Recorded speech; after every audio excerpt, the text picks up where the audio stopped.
আমি কবিগুরু রবীন্দ্রনাথ ঠাকুর। আমারই চেতনার রঙে পান্না হলো সবুজ, চুনি উঠল রাঙা হয়ে। আমি চোখ মেললুম আকাশে, জ্বলে উঠল আলো পূবে পশ্চিমে। গোলাপের দিকে চেয়ে বললুম, সুন্দর সুন্দর হলো সে। তুমি বলবে এ যে তত্ত্ব কথা, এ কবির বাণী নয়। আমি বলবো এ সত্য, তাই এ কাব্য। এ আমার অহংকার, অহংকার সমস্ত মানুষের হয়ে।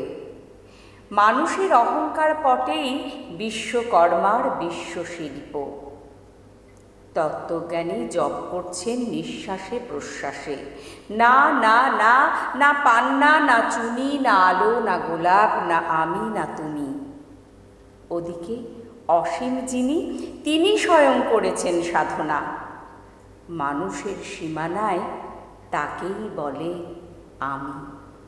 সেই আমির গহনে আলো আঁধারের ঘটল সঙ্গম। দেখা দিল রূপ, জেগে উঠল রস। না কখন ফুটে উঠে হলো হাঁ, মায়ার মন্ত্রে, রেখায় রঙে, সুখে দুঃখে। একে বলো না তত্ত্ব, আমার মন হয়েছে পুলকিত।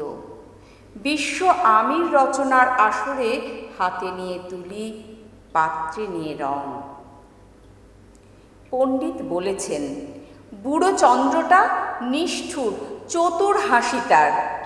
মৃত্যুদূতের মতো গুড়ি মেরে আসছে সে পৃথিবীর পাঁজরের কাছে।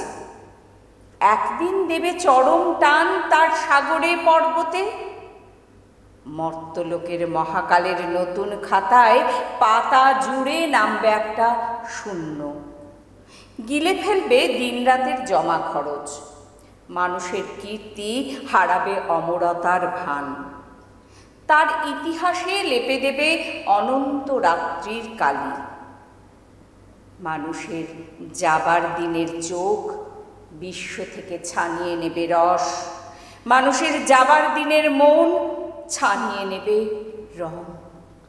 শক্তির কম্পন চলবে আকাশে আকাশে, জ্বলবে না কোথাও আলো। বীণাহীন সভায় যন্ত্রীর আঙুল নাচবে, বাজবে না সুর।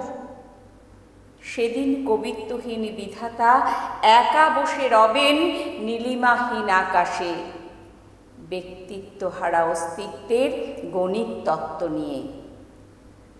তখন বিরাট বিশ্বভুবনে দূরে দূরান্তে অনন্ত অসংখ্য লোকে লোকান্তরে এ বাণী ধ্বনিত হবে না কোনোখানেই, তুমি সুন্দর, আমি ভালোবাসি।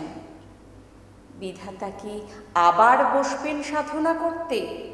যুগ যুগান্তর ধরে প্রলয় সন্ধ্যায় জপ করবেন, কথা কও কথা কও। বলবেন, বলো তুমি সুন্দর।